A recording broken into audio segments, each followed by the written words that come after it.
So today I have the privilege of chatting to Cynthia Stimpel, who's a long-standing member of the IoDSA and a certified director, well known for her courage and integrity in exposing corruption.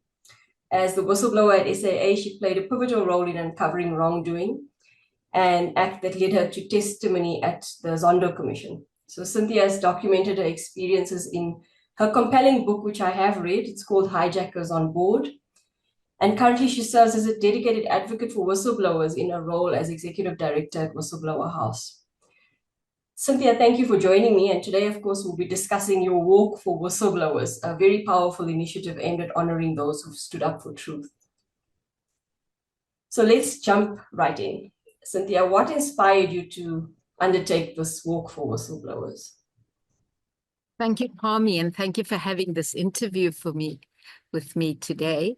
The idea first came to me in 2022 when we had started the Whistleblower House and we were seeking funding. And at that time, it was quite difficult for us to get any funding as the Whistleblower House.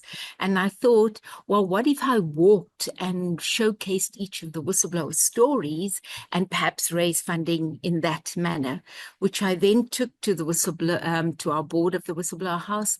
They quite liked it and then said, obviously, write the proposal, write the motivation, etc., which I did in towards 2023, and then 2024 the board approved it and dates were set for me to walk it. So talk to us a little bit about Whistleblower House. Tell us a little bit more about why it was established and what its aims are. So we saw a gap in the market. Many people have spoken out, and as you're fully aware of the State Capture Commission, which started in 2018 and completed their findings in 2022, there were many whistleblowers, both from the public sector as well as from the private sector. And many whistleblowers seem to have gone through the same plight. And I was one of those who had whistleblown against SAA, but also suffered that pathway and realized that I was alone on this journey. And after giving my testimony at the Zondo Commission, I felt that I wanted to work in this space and help whistleblowers. Simultaneously, people like Bianca Goodson, who was also a whistleblower through Trillion, and she met with Liesel Groenewald from the Ethics Institute and Ivan Pillay from the SARS, and they got together and decided that there is this gap in the market. How can they then help and support whistleblowers? And they started the organization called the Whistleblower House, and they are the founding members. They then invited firstly Ben to be the CEO, and then invited me to come and work in this space. We've helped whistleblowers with 4 services. One is through the legal services we provide, through partnering with legal organizations. We provide counseling services, also partnering with clinical psychologists and normal counselors. And thirdly, we provide security services. And lastly, a financial stipend for those in financial need. Thanks. Sounds like a very obviously much needed initiative, right? And I feel like the word whistleblower is we hear it so often these days compared to many years back. I'm sure they existed then, but there just wasn't awareness of this concept. So in your view, for our members, tell us what you define as a whistleblower, and then perhaps some of the common misconceptions that people think or seem to have about whistleblowers. Indeed, the word whistleblower is perceived in such a negative manner that there are very derogatory terms set for the whistleblower. So in our country, especially in the apartheid years, the word impimpi was used most often for the person who informed on others. And so there you were, this impimpi, and others looked at it as the person who is tattletaling, the one who's stabbing you in the back, the one who is not wanting to be a team player. So it had all these derogatory connotations. In South Africa, the term was adopted after, obviously, South Africa having its own Protected Disclosures Act, and the word wasn't even used in the Disclosures Act, but it came from the States and the UK as a whistleblower, someone who's blown the whistle on an issue. And my understanding of the whistleblower term is just someone who's reported a wrongdoing in their workplace or their community, church, or the environment, and then they are being retaliated against because they spoke up for those truths. So very simplistic. There are obviously definitions by many universities, by many research organizations, but the most simplistic is when just somebody stands up and speaks the truth where they are, and then I retaliate for speaking this truth. Thanks. So I noticed during your walk, obviously I follow you on social media, you had dedicated each day to a whistleblower. That was quite intriguing for me. I was actually looking for the post each day to see who the dedication was. What was the significance for you of this gesture? So when I decided to walk, I first chose the 40 days more because 40 days is significant in the sense of, from a religious perspective, you do 40 days of fasting. When someone has passed away, you wait for 40 days after their passing to have a memorial. There was in the Bible, the Jews were 40 days in the desert. From a Christian perspective, Jesus was 40 years for the Jews and 40 days in the desert. And it also takes 40 days to form a very good habit. So I chose the significance of the 40 days, firstly, to walk each day and to showcase a whistleblower story, because I felt that way it would raise the awareness of whistleblowers. And so that was the first significance. The second was just being able to dedicate those kilometers to them. And for me specifically, I couldn't walk in the whistleblower's shoes, but I could understand and relate to what happened to them because of having walked that similar journey when I whistleblew at SAA. And so each day I would, before I embarked on my day's walk, I would read up on this specific whistleblower, blog their story, which I most times could only do it in the evening, but I would read it so that as I walked that day, I could dedicate who they were, what they did, how they did it. And I cannot profess that I understood everything that they suffered, but I use the terminology that we all probably in this major whistleblower type storm, and we each may have a different type of boat or raft or ship or dinghy or even a wooden beam to survive the storm. And some of us didn't survive it. Some of us struggled through the storm, and some of us did survive it, and some died in the storm. So it was that type of dedication that I wanted to give my energy and my time dedicated to this whistleblower, and hopefully that more people would understand that awareness and see that it's not just a person being vengeful or a person who is being spiteful or malicious, but someone who stood up for the truth, and they did it in an honest way, from an integrity perspective, and they didn't for 1 minute think of themselves. It was merely just standing up for the truth, and they made the ultimate sacrifice for that. I mean, those are amazing stories. And I think just the fact that we're doing this interview, hopefully the message gets spread even wider. So what did you personally gain or benefit or learn from this whole experience? So for me, my personal experience was that it made me realize, because some stories, I knew the whistleblowers, but I didn't know the in-depth story of them, like Mike Chichonga, and realized that how much he suffered. And therefore I wrote his story from his wife's perspective, because she still had children to take care of, and she had to tell them what their father had done.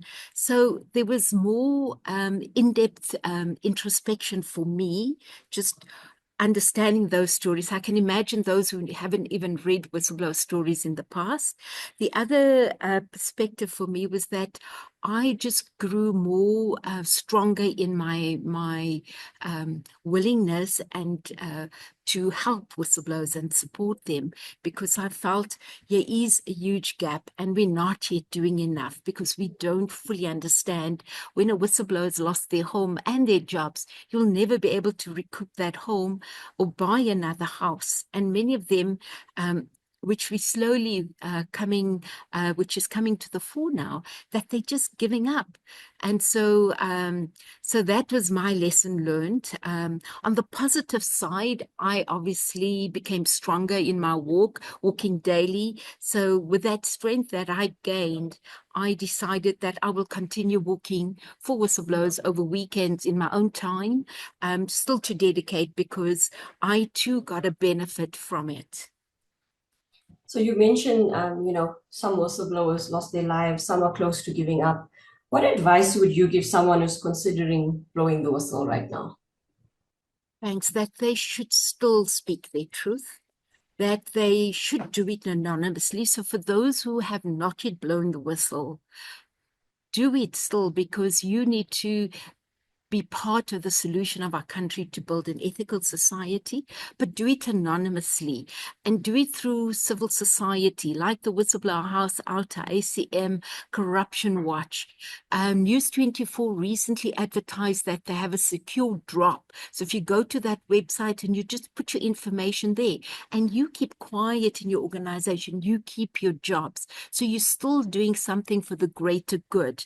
And for those who have blown the whistle, don't go out on social media and criticize your organization, because you will get sued. And then it's harder for organizations like the Whistleblower House to try and save you, because we're then spending money on trying to withdraw the charges from them suing you and the litigations happening there, rather than the funds being spent on the litigation and making precedents in the Whistleblowing Protection Act for ourselves, for the country. So yes, so I would also say, please don't draw attention to yourself. Once you've spoken out, keep quiet, and then do go to these organizations that can help you, especially from a counseling perspective, and give you the necessary support that you need, because you are brave when you stand up and are willing to speak up. Such valuable advice, because recently I see a lot of these sort of public spats on social media. So absolutely, yeah, very valuable advice. Thank you so much. You mentioned the Protected Disclosures Act earlier, and I think the jury is out on whether our current legal framework is really sufficient to protect whistleblowers. I mean, do you think the act is making a difference? And if not, what changes would you advocate for in our legal framework? Thank you for this important question, Parmi. We have the Protected Disclosures Act, which was promulgated in 2000, and then it was amended in 2017, where they brought in not just only the worker or the employee, but anyone else who also identifies any corruption, malfeasance, or wrongdoing in the workplace. However, the current act, even though already amended in 2017, still only refers to occupational detriment, and it doesn't makes no sanctions for the perpetrator in the organization who have committed the malfeasance.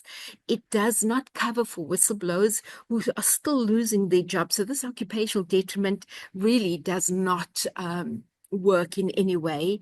There's also no compensation or reparations in set out for whistleblowers who lose everything. And there's no specific clause that states once you've reported, the evidence must be investigated and keep your hands off the whistleblower. This needs to be done. Yet as an informer, the police and the NPA and all those law enforcement organizations have where informers come and give them information, and they get paid for this information. Nothing happens to them and anyway. Yet when the whistleblower speaks up in their organization or their churches or communities, they immediately retaliated. So yes, there was a discussion document done by the Department of Justice last year. Many organizations have responded and have given a total review of what needs to be done. To date, we haven't seen any feedback yet from the Department of Justice. Yesterday, currently I'm attending the anti-corruption conference happening over 2 days, yesterday and today. And yesterday there was a representative from the Department of Justice who stated that they are working on it. So we hope that sooner or later we will see changes in it. But my sense is that it needs to happen sooner. We don't even need to wait for legislation to happen, but changes need to happen in the culture of organizations and the behavior of people. So your sort of last comment leads me to the question I wanted to ask. I mean, it sounds like there's still a lot to be done. And on my mind is how can the public and organizations better support this cause? So one of the things you've mentioned now is organizational culture. What are some of the other things that you think we could be doing? Indeed, and I think companies could do quite a lot differently, and they could start straight away. They don't need to wait for the PDA, which is the Public Disclosures Act, to be changed. When a whistleblower comes to them through the internal hotline or their own internal whistleblowing policies and procedures that they have, they must investigate the matter and not the person, and that should become prevalent. They must also, once the perpetrator knows what's happening, they're going to challenge the whistleblower, and therefore the integrity is going to be at risk. And hence the reason is take the matter, investigate it, make sure you get all the facts and the evidence, and then make an informed decision around that. And so it's therefore key that they separate those issues from the person who reported it. And they must also, when it's found after the full investigation that the person reported it has the evidence, has the all the facts around it, then there need to be decisions made. How do you deal with it? When it's found that the person was actually being malicious, then obviously your other company policy should come into place, like the code of conduct. There's different clauses in that. If you misbehave, if you have any malicious behavior, what follows then? And then that type of action should be taken against the person who spoke out. But if there's none of those, then they have the evidence that should be followed through, and the whistleblower should not be touched in any way. That way, there's no retaliation done. Companies should also create safe places and spaces for whistleblowers to speak out. And I would suggest or recommend that perhaps your Friday mornings or whichever way, Mondays, whichever suits the organization, that you call your staff together and make it relaxed, where you have this regular discussion over tea, coffee, or snacks, where you get people just to speak out what's happening in the organization. And I would call it having courageous conversations with your whistleblowers, where they could speak out on issues happening there. And then the person who speaks out should not be victimized in any way. And whatever is said in that room or discussion should be taken of how do we fix it? How do we make it better for the department or the organization? Because at the end of the day, you'll get more whistleblowers speaking out, or people just speaking and saying, oh, I'm uncomfortable because of this is happening. I don't like the way we do our meetings. Perhaps we can change the method. And that way you get your employees working together with the organization, building that organizational culture to be more ethical and have a higher integrity. And also it would save the reputational risk of your organization when you start building those conversations together, that how can we start dealing with issues instead of sweeping them under the carpet, but creating this courageous conversations and speaking in a safe way, and in a way where the person feels, I am comfortable to speak up, that I'm not going to be victimized. So I would encourage that. Thank you. Such practical and useful takeaways there for companies. I really hope people listen. Cynthia, you're doing amazing work, and it's always such a pleasure to chat to you. I think, do you have any final words for us before we end off? I just want to say thank you firstly to IoDSA for inviting me on this.